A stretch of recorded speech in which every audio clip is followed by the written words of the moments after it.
Halo semuanya, kami dari kelompok 5 Bisnis Digital Kelas C yang di kesempatan kali ini akan membahas tentang salah satu metodologi Agile yang berfokus pada pengembangan fitur-fitur kecil yaitu bernama Feature Driven Development.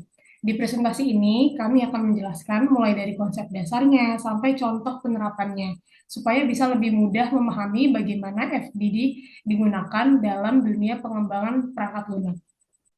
Kelompok 5 beranggotakan 3 orang, yaitu Nazwa Eka Putri, lalu saya sendiri, Alima Aldefodiah, serta Mardiana Saharani.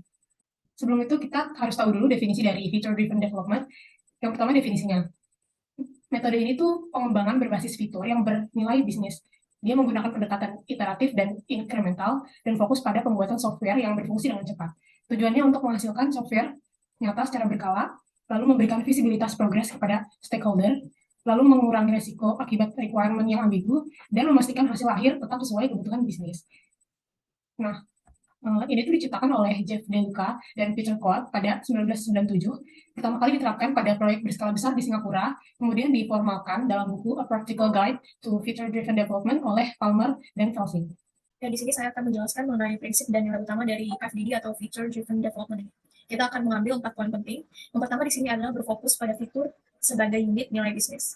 Untuk aspek ini, fokusnya pada manajemen yang memprioritaskan nilai terbesar yang diberi pada pengguna serta laporan progres yang bermakna.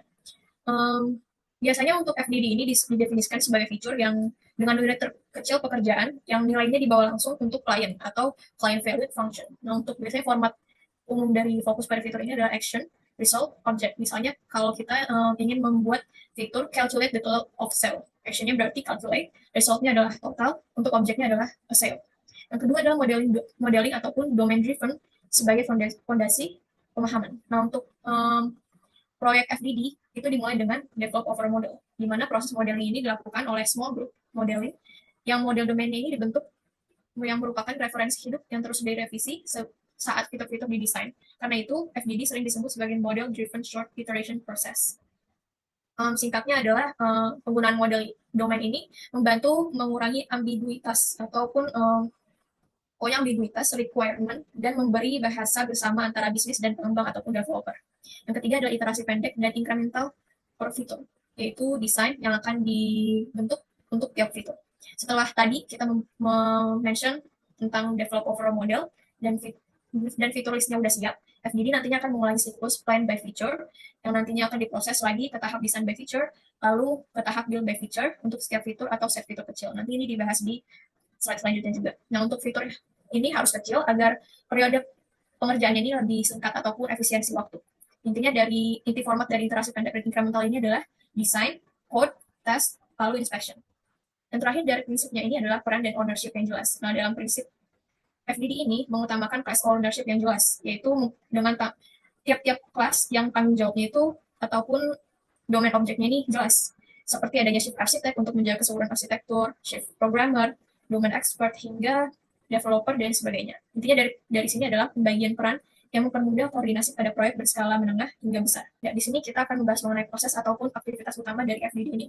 Diambil 5 tahapan utama dalam aktivitasnya. Itu yang pertama adalah develop overall model, seperti yang dimention sebelumnya. Di tahap ini kita akan membangun model domain yang menyeluruh, yaitu mulai dari workshop model, area domain, yang nantinya akan digabungkan modelnya menjadi gambaran sistem. Output dari tahapan ini adalah diagram domain utama dan daftar subject areas, yang nantinya akan menjadi sumber pembuatan fitur.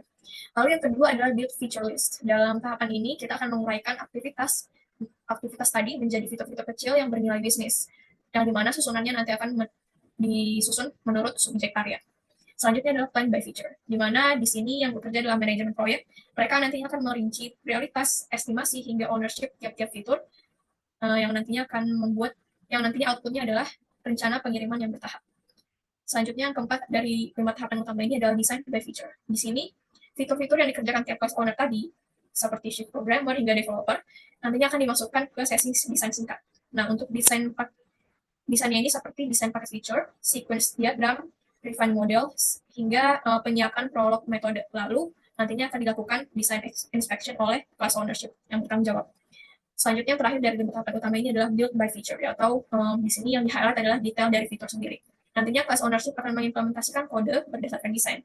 Outputnya ini adalah coding yang dihasilkan oleh class owner nanti dikirim ke unit test. Setelah dites, nanti kodenya akan diinspeksi lagi hingga nanti tahap akhirnya adalah promosi ke build utama. Oke, selanjutnya ada peran FDD. Yang pertama ada Chief Architect, yaitu memimpin arsitektur sistem secara keseluruhan dan menyusun model domain yang menjadi acuan utama. Nah, Chief Architect ini memastikan seluruh keputusan teknis dan desain tetap selaras dengan visi besar proyek, serta membimbing tim agar memahami struktur sistem yang dibangun. Lalu ada peran Chief Programmer, yaitu bertanggung jawab memimpin pengembangan fitur tertentu. Nah, Chief Programmer ini gunanya mengkoordinasi para class owner, mengawasi implementasi desain, dan juga memastikan setiap fitur tetap konsisten dan arsitektur serta model demand yang telah ditetapkan. Selanjutnya ada peran class owner, yaitu pemilik penuh atas satu kelas atau domain objek, untuk mengurus desain, penulisan kode, pengujian unit, dan juga dokumentasi untuk kelas tersebut. Nah, dengan kepemilikan ini, kualitas dan stabilitas komponen dapat terjaga ketika dilakukan integrasi.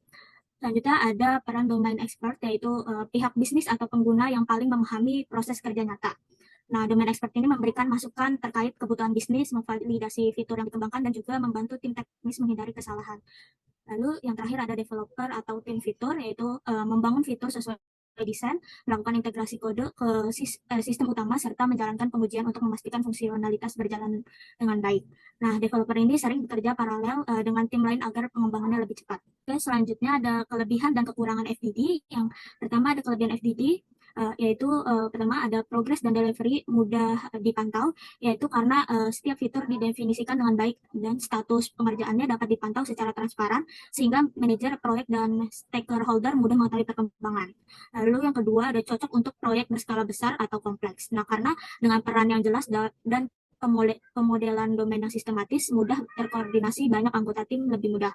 Lalu mengurangi kebingungan dan juga menjaga kualitas desain. Lalu yang ketiga ada mendukung kerja paralel antar tim sehingga efisien.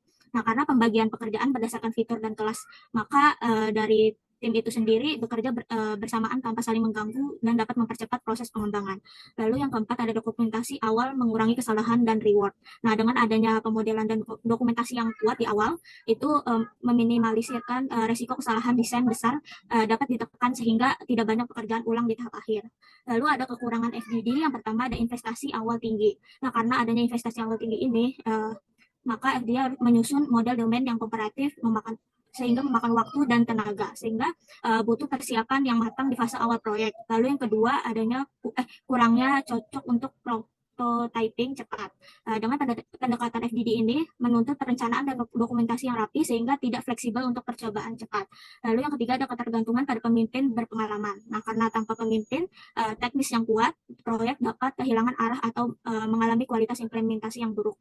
Lalu yang terakhir ada sulit menghadapi perubahan besar, yaitu dengan adanya perubahan rekrutmen besar di tengah jalan bisa menyulitkan tim harus memperbarui model domain dan daftar fitur yang dapat memperlambat progres dan menambah biaya.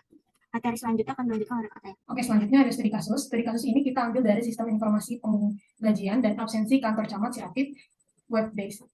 Use case-nya di sini yaitu membangun sistem informasi penggajian dan absensi pegawai berbasis web di kantor camat Sirapit dengan permasalahan sistem yang lama atau yang manual banyak mengalami kesalahan pencatatan, keterlambatan proses, dan kurangnya transparansi. Adaptasi implementasinya seperti yang tadi dijelaskan, 5 tahapan di awal yang sudah dijelaskan, yaitu develop overall model, build feature list, plan by feature, design by feature, dan build by feature. Nah, kendala dan hasil dari proyek ini adalah yang pertama, kendalanya koordinasi antar tim saat feature banyak, lalu uji fitur secara terpisah atau testing, dan menjaga kualitas antar fitur agar konsisten. Studi kasus ini, maksudnya proyek ini berhasil dalam memperjalankan sistemnya, yaitu bisa mengelola absensi secara berkala, laporan penggajian otomatis, antar muka pengguna yang baik, lalu meningkatkan efisiensi, akurasi, transparansi dalam proses administrasi pegawai. Yang terakhir, implementasi FDD terbukti mempercepat proses pembangunan dan meningkatkan kualitas. Oke, kesimpulannya, FDD ini metode pengembangan software berbasis fitur yang dirancang untuk memberikan hasil yang nyata secara bertahap. Lalu dia mempunyai 5 proses utama, mulai dari membuat model domain hingga membangun fitur untuk memastikan setiap bagian sistem dikembangkan secara terencana. Dan FDD ini sangat cocok untuk proyek berskala besar atau kompleks karena memberikan visibilitas progres yang baik meskipun memerlukan investasi awal pada pemodelan domain. Nah, pada studi kasus yang tadi menunjukkan bahwa FDD mampu meningkatkan efisiensi, kolaborasi tim, serta konsistensi hasil. Ini referensi yang kami gunakan dalam mempersiapkan presentasi ini. Baik, sekian presentasi dari kami, kelompok 5. Semoga penjelasan kami bisa membantu untuk memahami konsep dan tahapan FDD dengan lebih mudah. Terima kasih atas perhatiannya. dan sampai jumpa lagi.